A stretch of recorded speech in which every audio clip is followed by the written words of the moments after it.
أنا أقول لإخواننا في المملكة السعودية وأشقائنا، احنا وياهم أخوة وأشقاء، واحنا دخلنا وياهم وعانونا ووقفوا إلى جانبنا مشكورين وفي صفنا ودعمونا، لكن لا يستعبدونا ولا يذلونا ولا يهينونا، فلا أرادوا يحبسونا وفلا أرادوا يسجنونا وذا يبهدلوه وذا يطردوه، لا، وإن كان ولا بد فعبر حكومتنا ما عندنا مانع أن يحبسنا رئيس الجمهورية أو أحد النواب أو وزير الدفاع أو وزير الداخلية أو رئيس قسم شرطة هنا يجي يزقمني ويحبسني، أحط سلاحي وأنا مستعد حتى ولو توجيهات سعودية يحبسني كذا احنا، لكن أما أن يحبسني هذا اختراق للسيادة. يا أخواننا في السعودية لا تريقوا ما وجيهنا حفظكم الله، يا أشقائنا لا تريقوا ما وجيهنا حفظكم الله، ولا تسحبوا عقادتنا ومسؤولينا. علي محسن قائد دبلوماسي عسكري لا يجوز حبسه، محرم في الدستور والقانون، لا يجوز حبسه، فكيف حبستموه؟ كان ولا بد على الأقل، وأن كنت أن توجيهاتكم نافذة، أنتم في غنى عن تدخلوا كذا في الواجهة أمام قبائل اليمن. 40 مليون يمني، من لم يرضى من 40 المليون وليسمع صوتي في التلفزيون في كل مكان، من يسمع صوتي يرفع صوته أنه لا يسمح ولا يرضى بخروج علي محسن اليمني الهدي من السجن السعودي. من سمعناه من الشعب اليمني 40 مليون احنا موافقين، وإن كان 40 مليون لا يستطيع واحد أن ينشر منشور واحد يقول إنه غير قابل لإخراج علي محسن الهدي.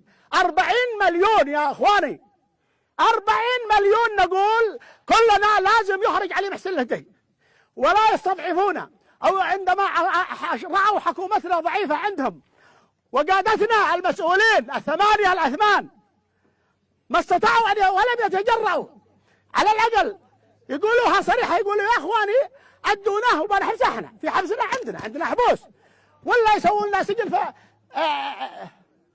في القوات المسلحة اليمنية في الرياض، وودوا لنا مجمع في الرياض تتشكل حكومتنا في الرياض في صحراء من صحاري الرياض حكومة، ويقوموا الحكومة حقنا تحبس وتقيد فيها في الرياض. أما كذا بدون أي وجه حق يسحبوه.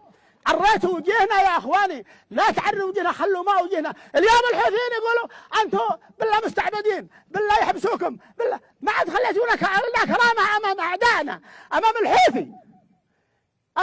اليوم يضحك علينا، احس ان سيادتنا منتهكه. هذا انتهاك لسياده بلد عندما يحبس قائد، هذا ما هو مهرب. احبسوا المهرب اللي يدخل بدون جواز ويدخل بدون هويه وعبر الجبال ويتهرب وتحبسوه يمني أو سعودي أو أي من كان، هذا يحبس. لكن أما دبلوماسي عسكري يقاتل في الحدود يومية وأنتم تعرفوه وتعرفوا وقعه وبطولاته، فهذا لا يجب. أشكر الجميع، وباسمي أنا شخصيا كلمتي إذا هي تضر حد أتحدث باسمي أنا. الذي لا يرى أن هذا اسمه يقول لا، واللي يرى أن الكلمة هذا تمثله فليقول نعم.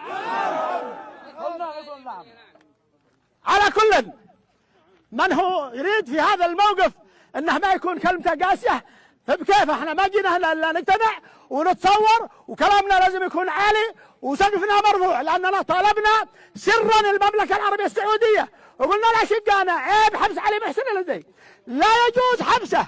لم يستجيبوا لنا، طالبنا عبر الواتساب وعبر الطرق والوسائل التواصل الاجتماعي برسائل قد فيها ذله، ما عاد حتى عدينا لانفسنا كرامه. والله اذكر رفعت رساله الى ولي العهد، لو قراتموها لقلتوا انت يا عبكر دليل وساذج، وكيف تنحط وتطالب بهذه المطالبه الركيكه والدنيئه، وهو كل احترام لاخواننا لعلهم يسمعونا، ما سمعونا. ولهذا اطالب كل المشايخ والقبائل اليمنيه والعلماء والساسه والعسكريين والمثقفين والاعلاميين وكل المنظمات العالمية الدولية والمحلية أن تقوموا إلى جانبنا وأن تنفض غبار الذل من على رأسها وتتضامن معنا في موقفنا هذا. حفظكم الله، والسلام عليكم ورحمة الله وبركاته.